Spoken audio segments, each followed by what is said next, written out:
ओम शांति, ओम शांति, ओम शांति। आज बाबा को 26/11/2020 को साकार मुरली को मुख्य सार में मीठे बच्चे अपने कैरेक्टर्स सुधारने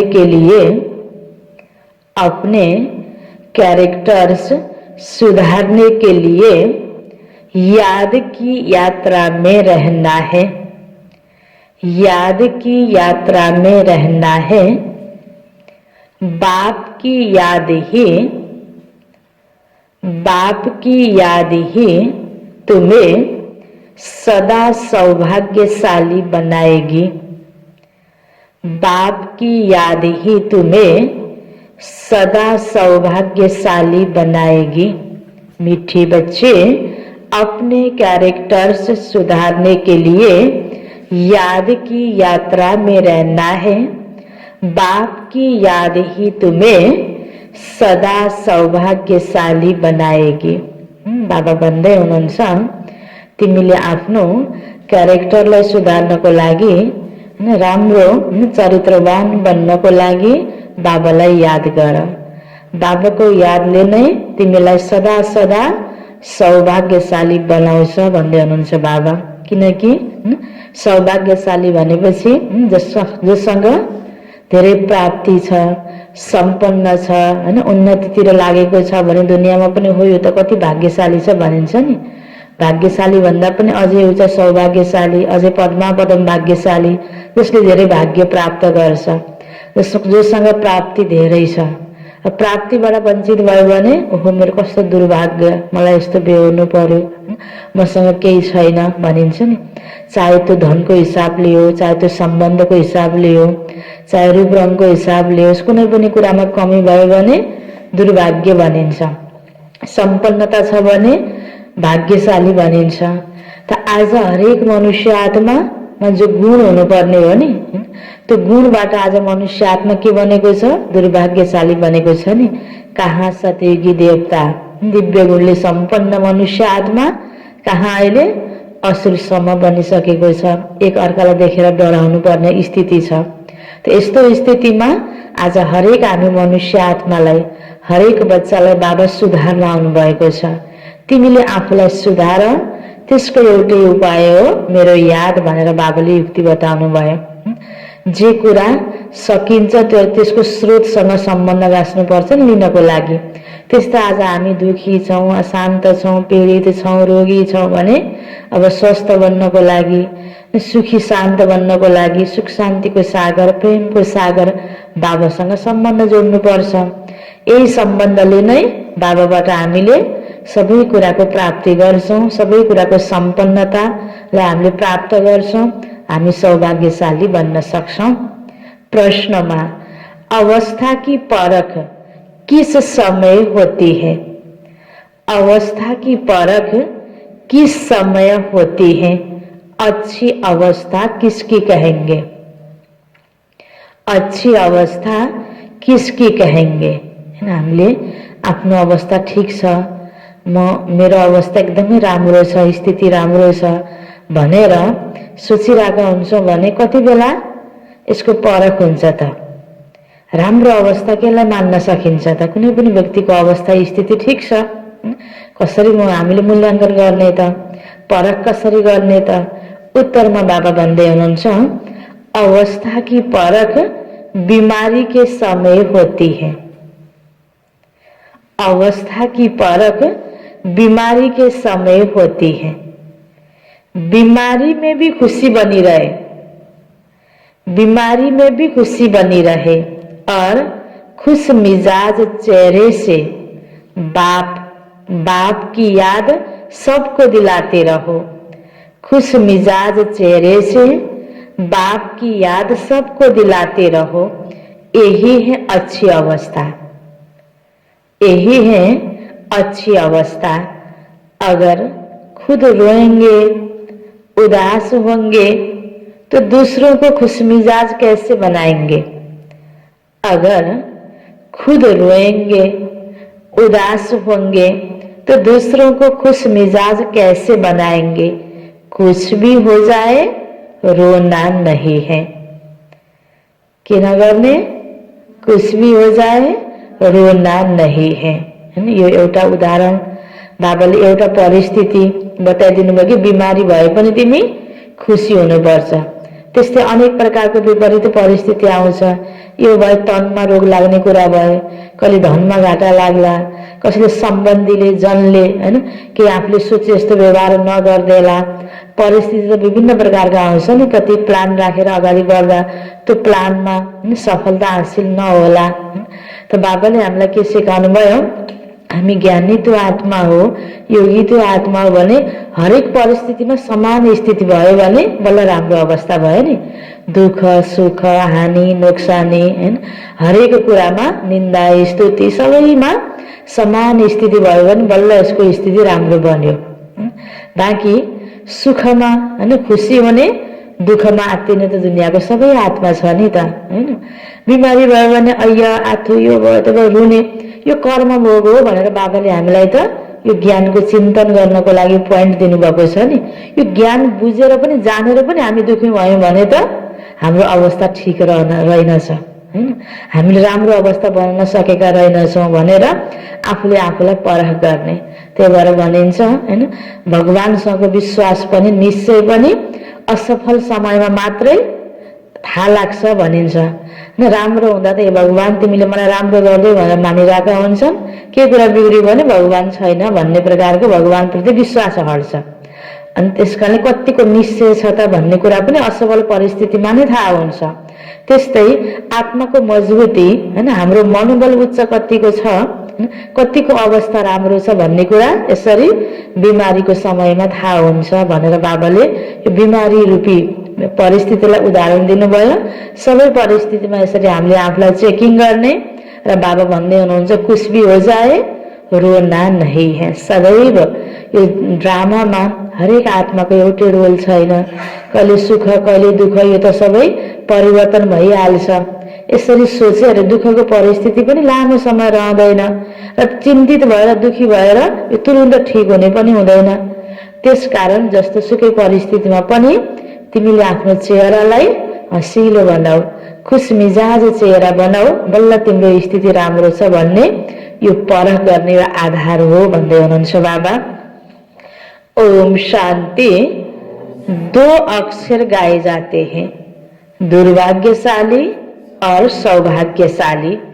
सौभाग्य चला जाता है तो दुर्भाग्य कहा जाता है। स्त्री का पति मर जाता है तो वह भी दुर्भाग्य कहा जाता है, अकेली हो जाती है। अभी तुम जानते हो हम सदा के लिए सौभाग्यशाली बनते हैं। वहाँ दुख की बात नहीं, सुखै सुख। उदाहरण बाबाले दिनुभयो, पति छ अनि पतिको मृत्यु भयो भने एउटा सम्बन्धको कमी भयो नि, अनि दुर्भाग्य। अब सतीमा हामी कति कुराले सम्पन्न थियौं, कस्तो प्रकारको सुख थियो, आज कति कुराको कमी छ, अनि त हामी के बनेका रहेछौँ? दुर्भाग्यशाली बनेका रहेछौँ। अब सौभाग्यशाली बनाउन बाबा आउनुभयो र बाबा भन्दै हुनुहुन्छ अब तिमीलाई थाहा भयो कि अब हामी सदाको लागि सौभाग्यशाली बन्दैछौँ। जहाँ भगवान प्राप्ति भयो, भगवानसँग सम्बन्ध जुटेको छ, यति धेरै समझ बाबाले दिनुभएको छ। तब वहाँ सतयुग में दुख की बात नहीं, मृत्यु का नाम नहीं, विधवा नाम ही नहीं होता। सतयुग में विधवा को दुख होता है, रोती रहती है। बाल साधु संत हैं, ऐसा नहीं कि उन्हें कोई दुख नहीं होता। अहिलेको यो कलिको दुनियाँमा दुखै नभएको कोही व्यक्ति छ त? एउटाले अर्कोले हेर्दा आहा यो त फलाना त बडा सुखी छ, उसको भित्रको दुःख देखेको हुँदैन बाहिर अरूले। फेरि अर्काले अर्कालाई भन्छ ऊ त बडा सुखी छ, म दुखी छु। फेरि ऊ दुखीलाई फेरि अर्काले सुखी देखिरहेको हुन्छ बाहिरी रूपबाट। तर अनेक प्रकारको दुःख आज सबैलाई छ। कसैमा हैन तनमा कोही डिफेक्ट छ, कसैलाई धन भने जस्तो प्राप्ति छैन, कसैको जनले हैन आफ्नो परिवारजनले भने जस्तो गरिदिरहेको हुँदैन। कुनै न कुनै प्रकारको दुःख आज हरेक व्यक्तिलाई छ। कोई पागल बन पड़ते हैं, बीमार रोगी भी होते हैं, दुख कति प्रकारको। यह है ही रोगी दुनिया, सतयुग है निरोगी दुनिया। तुम बच्चे समझते हो हम भारत को फिर से श्रीमत पर निरोगी बनाते हैं। इस समय मनुष्यों के कैरेक्टर्स बहुत खराब हैं। अब कैरेक्टर्स सुधारने की भी जरूर डिपार्टमेंट होगी। स्कूलों में भी स्टूडेंट का रजिस्टर रखा जाता है, उनके कैरेक्टर्स का पता चलता है, उसको चलन कस्तो छ, स्कुलको नियम अनुशासन भित्र रहन्छ कि रहँदैन, पढाइमा कतिको ध्यान दिन्छ कि दिँदैन, उसको हरेक एक्टिभिटीको रेकर्ड हुन्छ विद्यार्थीको स्कूलमा। तो बाबा भन्नुहुन्छ उनके कैरेक्टर्स का पता चलता है, इसलिए बाबा ने भी रजिस्टर रखवाया था। हामी गर्ली स्टूडेंट हैन, देवता बन्ने हाम्रो लक्ष्य, देवताई चलन जीवनमा कतिको अपनाउँदै जाँदैछौँ त, कतिको बाबाले बनाएको नियम अनुशासन भित्र रहेर हामीले पुरुषार्थ गर्छौँ, सेवा गर्छौँ हैन। पुरुषार्थ गरे जस्तै लाग्छ, सेवा पनि बहुत गरे जस्तै लाग्छ, तर जो नियम बनेको छ यज्ञको त्यो नियम भित्र रहेर अनुशासन भित्र रहेर श्रीमत अनुसार सेवा कतिको गरिरहेका हुन्छौँ, सबै कुराको रेकर्ड हुन्छ नि। तो बाबा ने भी रजिस्टर रखवाया था। हरेक अपना रजिस्टर रखो, कैरेक्टर देखना है कि हम कोई भूल तो नहीं करते हैं। पहली बात तो बाबा को याद करना है, बाबालाई बिर्सिनु नै सबभन्दा ठुलो गल्ती। बाबा भन्नुहुन्छ पहली बात तो बाबा को याद करना है, उनसे ही तुम्हारा कैरेक्टर सुधरता है, आयु भी बड़ी होती है एक की याद से।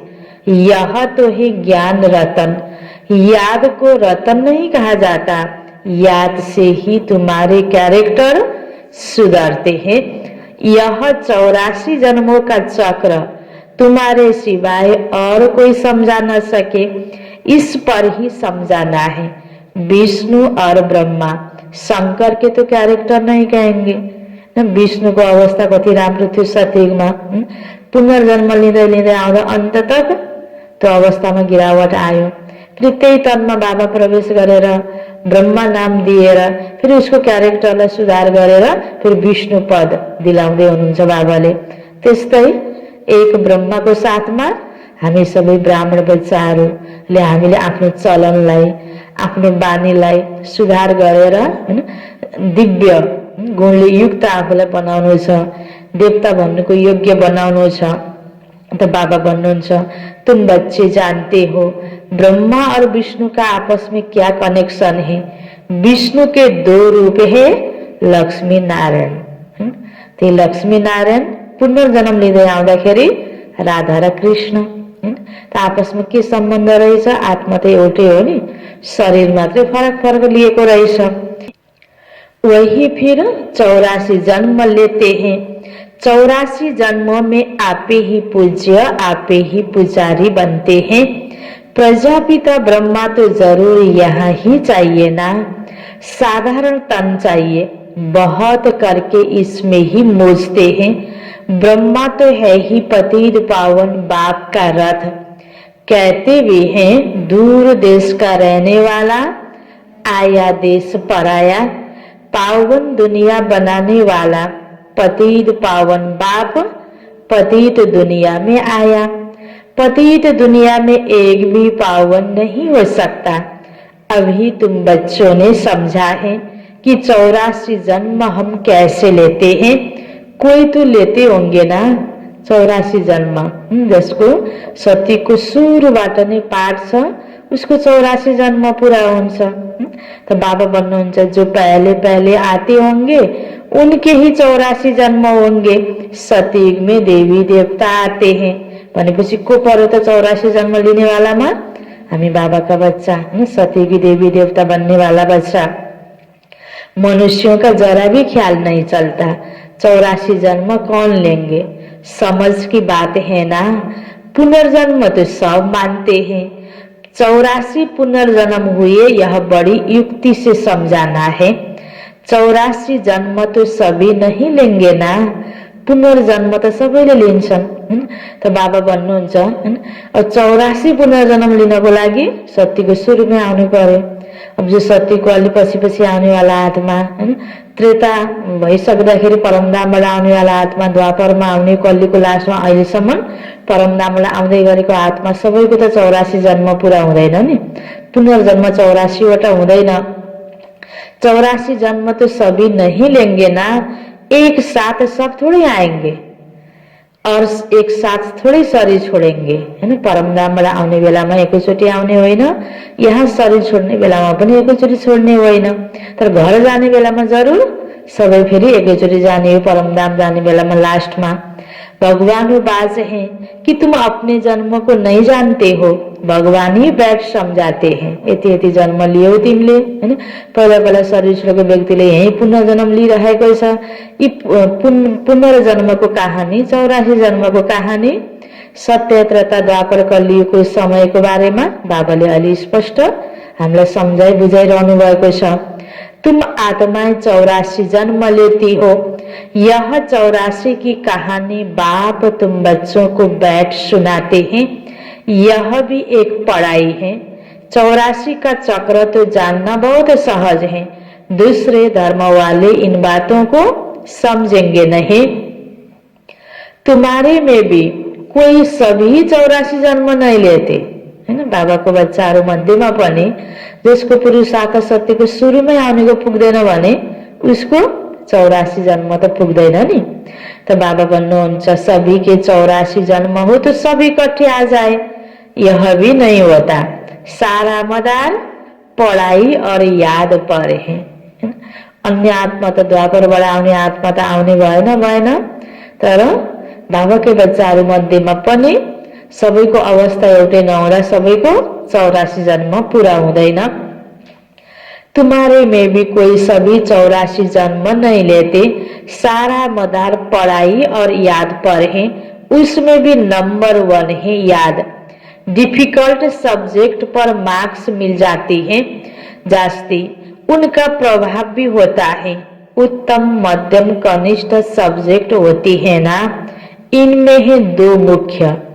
पहले बाबा कहते मुझे याद करो तो संपूर्ण निर्विकारी बन जाएंगे और फिर विजय माला में पिरो जाएंगे। यह है रेस। पहले तो खुद को देखना है कि मैं कहाँ तक धारण करता हूँ, कितना याद करता हूँ, मेरे कैरेक्टर्स कैसे हैं। यहाँ बाबाले मुख्य 2 विषय के बताउनु भयो। एक तो मैले कति बाबालाई याद गर्छु, योगको विषयमा मेरो स्थिति कस्तो छ। अर्को बाबाले भन्नुभयो बाबाले सुनाएको यो ज्ञानलाई कतिको जीवनमा अपनाउँछु, अमलमा कतिको ल्याउँछु। यो धारणाको विषयमा बाबाले आज हामीलाई याद दिलाउँदै हुनुहुन्छ। अगर मेरे में ही रोने की आदत है तो दूसरे को खुश मिजाज कैसे बना सकता हूँ। देवी देवताहरू रुन्छन् त, रुँदैनन् नि। हाम्रो लक्ष्य देवी देवता बन्ने हो भनेपछि रुनेको संस्कारलाई छोड्न सकेन भने पनि देवी देवता पद प्राप्तिमा त फरक हुने भयो नि। तो बाबा भन्नुहुन्छ, बाबा कहते जो रोते हैं सुख होते हैं। तो सत्य की प्राप्ति गुम होने भयो, रुने संस्कार भयो भने खुश भी हो जाए लेकिन रोने की दरकार ही नहीं। रोएर कोही हराएको चिज वापस आउने, मरेको मान्छे बिउजिने हैन, रोग त रुन त चट्ट ठिक भइहाल्ने भएको भए त रुन पनि हुन्थ्यो। एउटाको पालामा अझै सबैजना मिलेर रुनमा सहयोग गरेर रोइदिन हुन्थ्यो हैन। त्यो हुन्छ त हुँदैन नि। त्यसो रोएर के फाइदा छ त, फाइदै छैन। हामी अज्ञानतावश रुन्छौं हैन।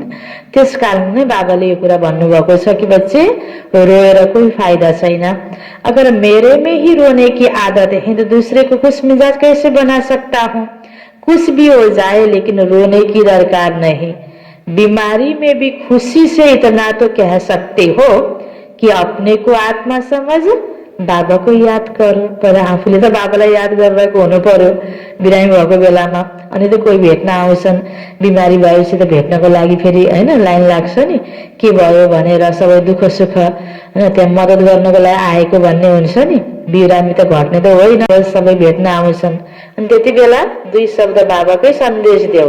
बाबाले त हामीलाई यसरी सिकाउनु भयो, किन हाम्रो जीवन नै के का लागि, सेवाको लागि। त बाबाको सन्देश दिनको लागि हाम्रो जीवन हो भने बिरामी भएको बेला पनि अतनी मलाई यो भयो त्यो बलि वर्णन गर्नु भन्दा पनि यो त यस्तै त्यो कर्म भोग हैन। बाँकी त आत्मा सम्झेर परमात्मालाई याद गर भन्ने सन्देश त्यो मौकामा पनि सबैलाई दिन सकिन्छ। त्यस कारण बाबा भन्नुहुन्छ अपने को आत्मा समझ, बाबा को याद करो। बीमारी में ही अवस्था की परख होती है, तकलीफ में थोड़ा कुड़कने की आवाज भल निकलती है। अगर सुत्ने आदत हुन्छ नि कसैको, तकलीफ में थोड़ा कुड़कने की आवाज भल निकलती, परंतु अपने को आत्मा समझ बाबा को याद करना है। क्या करना है? अपने को आत्मा समझ बाबा को याद करना है। बाबा ने पैगाम दिया है, पैगंबर मैसेंजर एक शिव बाबा है, दूसरा कोई है नहीं। बाकी जो भी सुनाते हैं सारी भक्ति मार्ग की बातें, इस दुनिया की जो भी चीजें हैं सब विनाशी हैं। अभी तुमको वहां ले जाते हैं जहां टूट फूट नहीं। सतयुग में वहां तो चीजें ही ऐसी अच्छी बनेगी जो टूटने का नाम ही नहीं होगा। यहाँ त यसो हातमा के चिज उचाल्यो हैन, राम्रोसँग ध्यान दिएन भने, जतन गर्न सकेन भने टुटिहाल्छ भर्खरै। कति कमजोर चिजहरू हुन्छ, यसो युज गर्न सुरु गर्छु भन्दा पनि टुट्ने चिजहरू बनिरहेका छन् कतिपय चिजहरू। यहाँ साइंस से कितनी चीजें बनती हैं, वहां तो साइंस जरूर होगी, क्योंकि वह तुम्हारे लिए बहुत सुख चाहिए। बाप कहते तुम बच्चों को कुछ भी पता नहीं था, भक्ति मार्ग कब शुरू हुआ, कितना तुमने दुख देखा, यह सब बातें अभी तुम्हारी बुद्धि में है। देवताओं को कहा ही जाता है सर्वगुण संपन्न, स्वर्गला संपूर्ण और संपूर्ण निर्विकारी। फिर वह कला कैसे कम हुई? अभी तो कोई कला रही नहीं है। देवी देवताहरूमा अहिले कुनै पनि कला छैन, त्यसकारण त चैतन्यमा देवता भन्न योग्य कोही पनि व्यक्ति यहाँ छैन। त्यसकारण त पहिलाको स्वरूपलाई सम्झेर मूर्ति पूजा हुन्छ हैन, देवी देवताहरूको फोटोमा पूजा हुन्छ। आखिर त्यही देवी देवताको आत्माले त पुनर्जन्म लिएर यहाँ मनुष्यको रूपमा छ नि, तर त्यो मनुष्यलाई पूजा गर्ने अवस्था नै छैन। चंद्रमा की भी धीरे धीरे कला कम होती है ना। तुम जानते हो कि यह दुनिया भी पहले नहीं है, तो वहाँ हर चीज सतो प्रदान फर्स्ट क्लास होती है, फिर पुरानी होते कलाएं कम होती जाती हैं। सर्वगुण संपन्न यह लक्ष्मी नारायण है ना। अभी बाप तुमको सच्ची सच्ची सत्य नारायण की कथा सुना रहे हैं। अभी है रात, फिर दिन होता है। तुम संपूर्ण बनते हो तो तुम्हारे लिए फिर सृष्टि भी ऐसे ही चाहिए। 5 तत्व भी सतो प्रदान स्वर कला संपूर्ण बन जाते हैं, इसलिए शरीर भी तुम्हारे नेचुरल ब्यूटीफुल होते हैं, सतो प्रदान होते हैं। यह सारी दुनिया स्वर कला संपूर्ण बन जाती है। अभी तो कोई कला नहीं है। जो भी बड़े से बड़े लोग हैं अथवा महात्मा आदि हैं, यह बाप की नॉलेज उनकी तकदीर में है ही नहीं। उन्हों को अपना ही घमंड है, बहुत करके है ही गरीबों की तकदीर में। कोई कहते इतना उस बाप है, उनको तो कोई बड़े राजा अथवा पावन ऋषि आदि के तन में आना चाहिए। पवित्र होते हैं ही सन्यासी, पवित्र कन्या के तन में आए। बाबा बैठ समझाते हैं, मैं किस में आता हूँ? मैं आता ही उसमें हूँ जो पूरे 84 जन्म लेते हैं, एक दिन भी कम न हो हैन। त्यस्तो तनमा बाबा आउनुहुन्छ त बाबाको यो तन फिक्स छ। मनुष्य आत्माले यस्तोमा आउनुपर्ने, भगवान उस्तोमा आउनुपर्ने भनेर भए त हैन। बाबा भन्नुहुन्छ मलाई थाहा छ, मैले तिमीलाई बुझाउँछु कि म कस्तो प्रकारको तनमा आउँछु जसले पुरा 84 जन्म लिएको हुन्छ। नंबर 1 आत्मा भयो नि श्री कृष्णको आत्मा, नंबर 1 पूज्य पवित्र महान आत्मा जिसको पूरा 84 जन्म हुन्छ, एक दिन भी कम नहीं। कृष्ण पैदा हुआ उस समय से स्वर कला संपूर्ण ठहरा, फिर सतो रजो तमो में आते हैं। हर चीज पहले सतो प्रदान, फिर सतो रजो तमो में आती है। सतयुग में भी ऐसा होता है। बच्चा सतो प्रदान है, फिर बड़ा होगा तो कहेगा अब हम यह शरीर छोड़ सतो प्रदान बच्चा बनता हूँ। तुम बच्चों को इतना नशा नहीं है, खुसी का पारा ही नहीं चढ्ता, क्या नहीं होता? बाबालाई थाहा लाग्यो हैन, बच्चाहरूको अवस्था। बाबा के भन्दै हुनुहुन्छ, तुम बच्चों की तरह नशा ही नहीं है, खुशी का पारा नहीं चढ़ता। जो अच्छी मेहनत करते हैं खुशी का पारा चढा रहता है हैन। खुशी कति बेला हुन्छ मनुष्य आत्मालाई, के गर्यो मेहनत अनि त्यो सफल भयो भने खुसी हैन। अब पढाइ पढ्यो, परीक्षा दियो, रिजल्ट भयो, खुसी हैन। अब कोही रोग लागेको थियो, ठीक भयो, खुसी हैन। यसो हेर्यो भने केही मेहनत पहिला दुःख हुन्छ अनि त्यसपछि सुख भयो भने खुसी भयो, प्राप्ति भएपछि खुसी भयो। यत्तिकै पनि केही पनि मेहनत गरेन भने पनि खुसी हुँदैन। पहिला मेहनत गरेर त्यसपछि फल प्राप्ति हुँदा बल्ल खुसी हुने हो नि। त्यसकारण बाबाले भन्नुहुन्छ, तिमीले मेहनत गर, सेवा गर, अनि बल्ल तिमीलाई के हुन्छ? खुसी हुन्छ। खुसी हुनको लागि पनि मेहनत गर। तर यसो गरेपछि म खुसी हुन्छु, उसो गरेपछि खुसी हुन्छु भनेर खुसी भएर गर्ने मेहनत गर्यो भने खुसी हुन्छ। यो कुरामा पनि हामीले ध्यान दिनुपर्छ। पाएपछि मात्रै खुसी हुन्छु होइन हैन। आज यो दुनियाँमा प्राप्ति भएपछि खुसी भन्ने त छ, तर त्यसको पनि विधि छ। कुनै पनि कार्य खुसी भएर गर्यो भने, सानो कार्य गरे पनि खुसी हुन्छ। तर ठुलो भन्दा ठुलो प्राप्ति भए पनि दुखी भएर भयो भने, लियो भने त्यो प्राप्तिमा पनि खुसी हुँदैन। खुसी पाउनलाई खुसी नै भएर मेहनत गर्नुपर्छ अनि खुसी प्राप्ति हुन्छ। किन? जेको बिउ रोप्यो त्यही फल हात लाग्ने हो। यो खुसी पाउने विधि पनि हो कि हरेक कर्म गर, चाहे ठुलो या सानो, राम्रो कर्म गर, खुसी भएर गर त तिमीलाई खुसी प्राप्ति हुन्छ। त बाबा भन्नुहुन्छ, जो अच्छी मेहनत करते हैं खुशी का पारा चढ़ा रहता है, सकल भी खुशनुम रहती है। मेहनत गरी खुशी छ, सकल भी खुशनुम रहती हैं। आगे चल तुमको साक्षात्कार होते रहेंगे। जैसे घर के नजदीक आकर पहुंचते हैं तो फिर वह घर बार मकान आदि याद आता है ना, यह भी ऐसे है। पुरुषार्थ करते करते तुम्हारी प्रारब्ध जब नजदीक होगी फिर बहुत साक्षात्कार होते रहेंगे, खुशी में रहेंगे। जो नापास होते हैं तो शर्म के मारे डूब मरते हैं। तुमको भी बाबा बता देते हैं, फिर बहुत पछताना पड़ेगा पछि। त्यसको लागि त बाबा आज हैन पटक पटक ध्यान खिचाउँदै हुनुहुन्छ।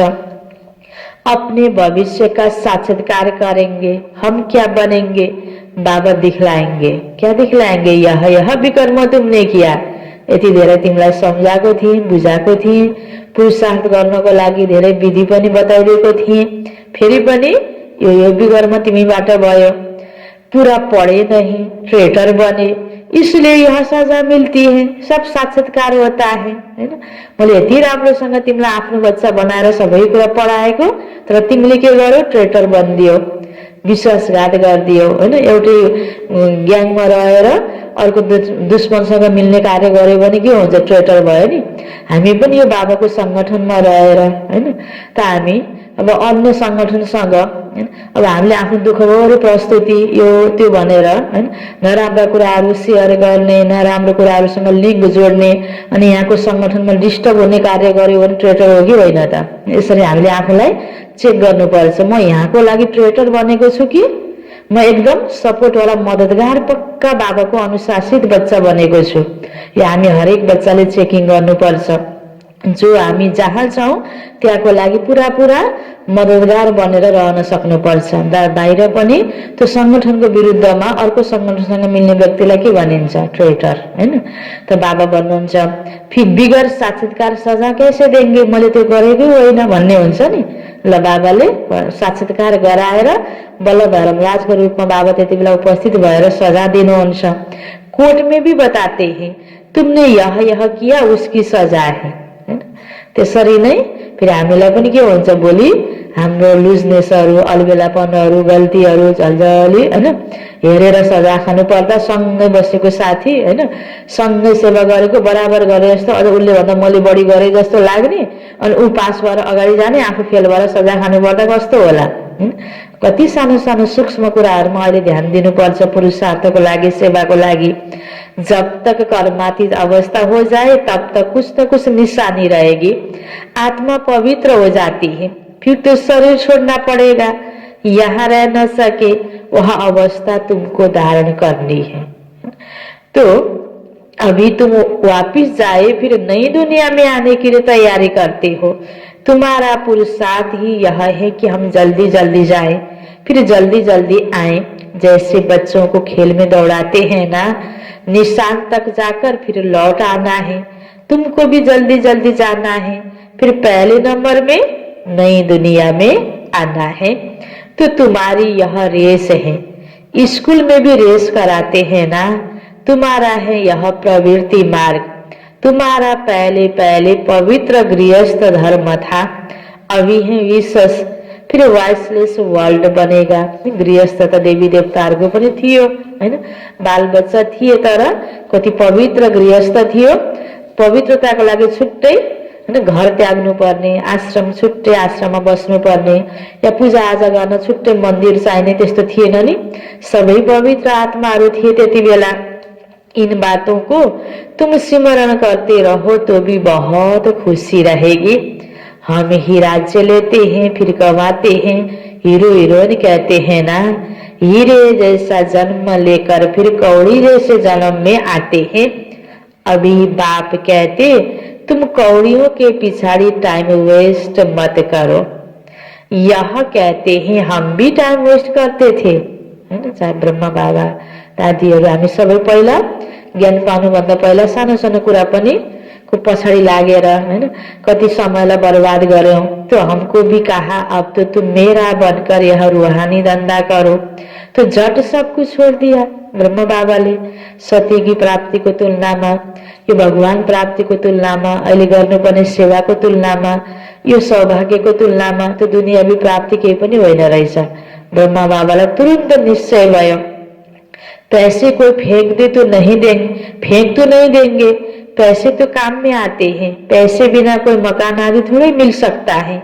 आगे चल बड़े बड़े धनवान भी आएंगे, तुमको मदद देते रहेंगे। एक दिन तुमको बड़े बड़े कॉलेज यूनिवर्सिटी में भी जाकर भाषण करना होगा। कति वर्ष पहिला यो बाबाले भनेको कुरा हैन, जति बेला यो प्रकारको सेवा भएको थिएन, अहिले यो सबै भइरहेको छ कि यह सृष्टि का चक्र कैसे फिरता है। हिस्ट्री रिपीट होती है आदि से अंत तक। गोल्डन एज से आयरन एज तक सृष्टि की हिस्ट्री ज्योग्राफी हम बता सकते हैं। कैरेक्टर्स के ऊपर तो तुम बहुत समझा सकते हो। इन लक्ष्मी नारायण की महिमा करो। कति राम्रा थिए देवी देवताहरू, अहिले त्यो अवस्था हाम्रो छैन। फेरि हामीले बनाउनु पर्छ त्यो अवस्थालाई। हामीमा त्यति धेरै गुणहरू अहिले छैन। तो बाबा भन्नुहुन्छ यो विषयमा पनि तिमीले ज्ञान सुनाउन सक्छौ। भारत कितना पावन था, दैवी कैरेक्टर्स थे, अब तो विशेष कैरेक्टर है। जरूर फिर चक्र रिपीट होगा। हम वर्ल्ड की हिस्ट्री ज्योग्राफी सुना सकते हैं। वहां जाना भी अच्छे को चाहिए। ज्ञान सुनाउन जानको लागि पनि ठुल्ठुलो संगठनमा, स्कुल कलेजहरूमा आफूले बुझ्दै नबुझेको व्यक्ति हैन बुझाउन गएर फेरि राम्रोसँग बुझाउन सकिन्छ त। अच्छे को जाना चाहिए। जैसे थियोसॉफिकल सोसाइटी है, वहां तुम भाषण करो। कृष्ण तो देवता था, सतयुग में था। पहले पहले ही श्री कृष्ण जो फिर नारायण बनते हैं। हम आपको श्री कृष्ण के 84 जन्मों की कहानी सुनाए जो और कोई सुना न सके। यह टॉपिक कितनी बड़ी है। होशियार को भाषण करना चाहिए ताकि उनीहरूको भावना पनि नटुटोस् हैन। बाँकी त कृष्ण सबैभन्दा ठुलो भगवान हुनुहुन्न भनेर बुझाउनु पनि छ। बाबा भन्नुहुन्छ होशियार को जाना चाहिए। अभी तुम्हारे दिल में आता है कि हम विश्व के मालिक बनेंगे, कितनी खुशी होनी चाहिए। अंदर बैठ यह जप जपो, फिर तुमको इस दुनिया में कुछ भासेगा नहीं। यहाँ तुम आते ही हो विश्व का मालिक बनने, परम पिता परमात्मा द्वारा। विश्व तो इस दुनिया को ही कहा जाता है। ब्रह्मलोक व सूक्ष्म वतन को विश्व नहीं कहेंगे। बाबा कहते मैं विश्व का मालिक नहीं बनता हूँ, इस विश्व का मालिक तुम बच्चों को बनाता हूँ। कितनी गुह्य बातें हैं। तुमको विश्व का मालिक बनाता हूँ, फिर तुम माया के दास बन जाते हो। जस्तो सानो सानो बच्चा बच्चीलाई नुहाई धोई सफा गरेर कपडा राम्रो लगाइदिएर बस है बाबु थपक्क पढ लेख भन्यो नि फेरि धुलो मैलामा गएर खेलेर चकचा गरेर बच्चाले बिगारिदिन्छ नि। त्यस्तै गरेर बाबाले मनुष्य आत्मालाई देवता बनाएर पठाउनु भएको। अब शरीर रूपी कपडा यो प्रकृतिको प्रभावमा आएर मनुष्य आत्माको अवस्थामा कति पतन भयो हैन त। बाबा भन्नुहुन्छ मैं तुमको विश्व का मालिक बनाता हूँ, तुम फिर माया के दास बन जाते हो। यहाँ जब सामने योग में बिठाते हो तो भी याद दिलानी है, आत्मा अभिमानी होकर बैठो। बाबा को याद करो। क्या करो? यहाँ जब योग में बैठते हो तो क्या करो? आत्मा अभिमानी होकर बैठो, बाबा को याद करो। 5 मिनट बाद फिर बोलो, किनकि फिर भर्खर बिर्सिन्छ बच्चाहरूले हैन। तुम्हारे योग के प्रोग्राम चलते हैं ना, बहुतों की बुद्धि बाहर चली जाती है, इसलिए 5-10 मिनट बाद फिर सावधान करना चाहिए। अपने को आत्मा समझ बैठे हो, अपने को आत्मा समझ बैठे हो, बाबा को याद करते हो तो खुद का भी अटेन्सन रहेगा हैन। अरूलाई पनि ध्यान दिलाउने जिम्मेवारी लियो भने आफ्नो अवस्था त त्यसै बन्छ नि हैन। तो बाबा भन्नुहुन्छ यह सब युक्तियां बाबा बतलाते हैं, घड़ी घड़ी सावधान करो। अपने को आत्मा समझ शिव बाबा की याद में बैठे हो तो जिनका बुद्धियों को भटकता होगा वह खड़े हो जाएंगे। घड़ी घड़ी याद दिलाना चाहिए, बाबा की याद से ही तुम उस पार चले जाएंगे। गाते भी हैं खिवैया नैया मेरी पार लगाओ, परंतु अर्थ को नहीं जानते। मुक्तिधाम में जाने के लिए आधा कल्प भक्ति की है। अब त्यही मुक्तिधाममा लैजानको लागि अहिले बाबा आउनुभएको छ, भक्तिको फल दिन बाबा आउनुभएको छ। अब बाबा कहते मुझे याद करो तो मुक्तिधाम चले जाएंगे। तुम बैठते ही हो पाप कटने के लिए, तो फिर पाप करने थोड़ी चाहिए हैन। पाप नाश गर्नको लागि, पाप कटाउनको लागि बसेका छौ अनि फेरि गल्ती गरिराख्छौ भने फिर पापका कर्ष त पहिलाको झन् थपियो। तो बाबा भन्नुहुन्छ नहीं तो फिर पाप रह जाएंगे। नंबर 1 यह पुरुषार्थ है कि अपने को आत्मा समझ बाबा को याद करो। ऐसे सावधान करते रहने से अपना भी अटेन्सन रहेगा। त्यस कारण आफू पनि एकदमै ध्यान दिएर पुरुषार्थ गर्ने हो, बाबालाई याद गर्ने हो, योगयुक्त अवस्था बनाइराख्ने हो, अरूलाई पनि ध्यान दिलाउने हो।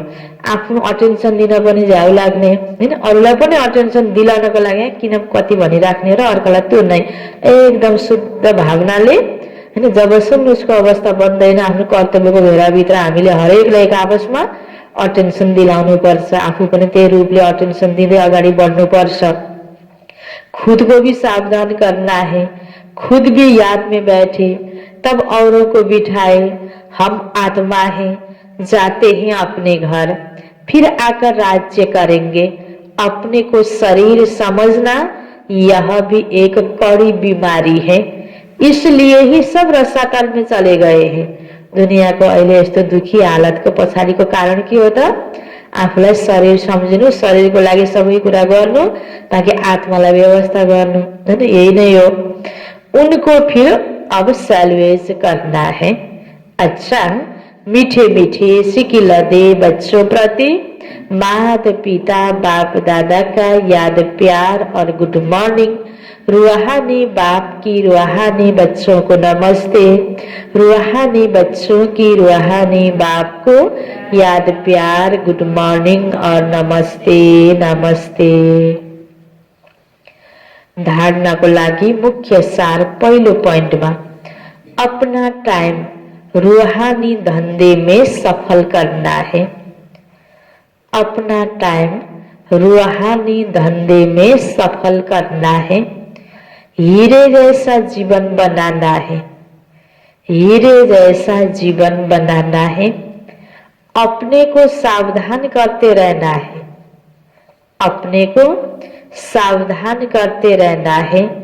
शरीर समझने की कड़ी बीमारी से बचने का पुरुषार्थ करना है। शरीर समझने की कड़ी बीमारी से बचने का पुरुषार्थ करना है।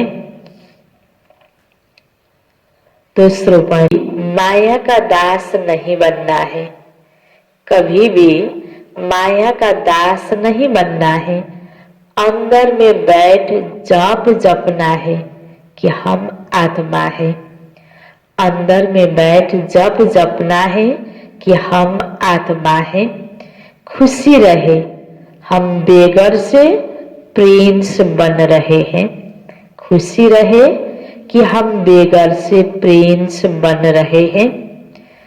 बाबा को वरदान, वैसलेस की शक्ति द्वारा सूक्ष्म वतन व तीनों लोकों का अनुभव करने वाले, वैसलेस की शक्ति द्वारा सूक्ष्म वतन व तीनों लोकों का अनुभव करने वाले श्रेष्ठ भाग्यवान भव, श्रेष्ठ भाग्यवान भव।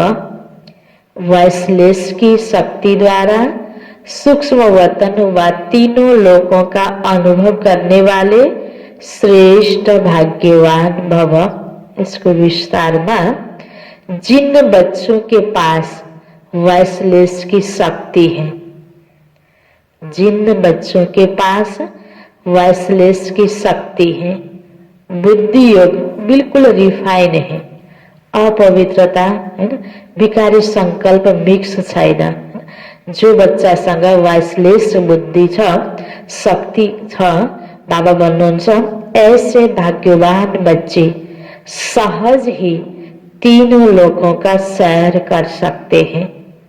ऐसे भाग्यवान बच्चे सहज ही तीनों लोकों का सैर कर सकते हैं। सूक्ष्म वतन तक अपने संकल्प पहुंचाने के लिए सर्व संबंधों के सार वाली महीन याद चाहिए। सर्व संबंध को संग एक बाबा संग, यही सबसे पावरफुल तार है। इसके बीच में माया इंटरफियर नहीं कर सकती। तो सूक्ष्म वतन की रौनक का अनुभव करने के लिए सबको वैसलेस की शक्ति से संपन्न बनाओ, है ना। तो बाहिर वायरलेस को शक्ति, है ना। तो बाबा भन्नुहुन्छ यहाँ वायरलेस को शक्ति ले, हैन, तिमी सबै लोकमा को सैर गर्न सक्छौ, अनुभव गर्न सक्छौ। यसको लागि मन बुद्धि शुद्ध क्लियर हुनुपर्छ, नेगेटिभिटी मिक्स हुन हुँदैन। स्लोगन, किसी व्यक्ति वस्तु व वैभव के प्रति, किसी व्यक्ति वस्तु व वैभव के प्रति आकर्षित होना ही क्या होगा? किसी व्यक्ति वस्तु वैभव के प्रति आकर्षित होना ही कम्पेनियन बाबा को संकल्प से तलाक देना है। अब हामीले आफूलाई हेरौँ त, यो दुनियावी चीज हैन, जुन हामीलाई आवश्यकै छैन, हरेक चीज हामीले जे पनि युज गर्ने सेवाको लागि हो। ताकि अनेक चीजसँग पनि हाम्रो लगाव आकर्षण हुन्छ, व्यक्ति विशेषसँग हुन्छ, हैन, कोही वैभव हैन सँग हुन्छ। त बाबा भन्नुहुन्छ यो पनि के हो त, बढी आकर्षण हुनु, बुद्धि घडी घडी त्यतैतिर जाने भयो नि, त्यही चीजसँग मात्रै बुद्धि धेरै जान्छ भने पनि त्यति बेला बाबाको याद आउँदैन। त बाबा हामीलाई सिकाउँदै हुनुहुन्छ, कम्पेनियन बाबा हाम्रो कम्पेनियन बाबा हो। त बाबालाई संकल्पबाट तलाक दियौ नि, सिधै त म बाबाको होइन भनेर त भनेको हुँदैन, बाबालाई छोड्न पनि मन लागेको हुँदैन। तर हाम्रो अवस्था हेर्दाखेरि बाबालाई छोडिरहेका छौँ, तलाक दिइरहेका छौँ। कसरी? कोही व्यक्ति र वस्तु वैभवको आकर्षणमा फसेर। अब हामीले हरेकले आफूलाई चेकिङ गरौँ, कस्तो कस्तो चिजले हामीलाई तानिरहेको छ, कस्तो व्यक्तिको प्रभावमा हामी आइरहेका छौँ। ताकि योग बस्दा पनि, अघि पछि कर्म सेवा गरिरहँदा पनि त्यो चिजको याद बढी आउँछ, व्यक्तिको बढी याद आउँछ, बाबाको याद आउँदैन। अनि बाबाको याद गर्न बस्यो भने पनि निद्रा लाग्ने, सुस्ती हुने, मन घरिघरि बाहिर जाने। यस्तो छ भने सदा सदा बाबासँग कम्पेनियन हाम्रो भएन नि। यो कुरामा हामी हरेक बाबाको बच्चाले चेकिङ गर्नुपर्छ, ध्यान दिनुपर्छ। मुरली को सार में थियो, मीठे बच्चे अपने कैरेक्टर से सुधारने के लिए याद की यात्रा में रहना है। बाबा की याद ही तुम्हें सदा सौभाग्यशाली बनाएगी। प्रश्न उत्तर में थियो, अवस्था की परख किस समय होती है? अच्छी अवस्था किसकी कहेंगे? अवस्था की परख बीमारी के समय होती है। बीमारी में भी खुशी बनी रहे और खुश मिजाज चेहरे से सबको बाबा की याद दिलाते रहो, यही है अच्छी अवस्था। अगर खुद रोएंगे, उदास होंगे तो दूसरों को खुश मिजाज कैसे बनाएंगे? कुछ भी हो जाए रोना नहीं है। अच्छा, ओम शांति।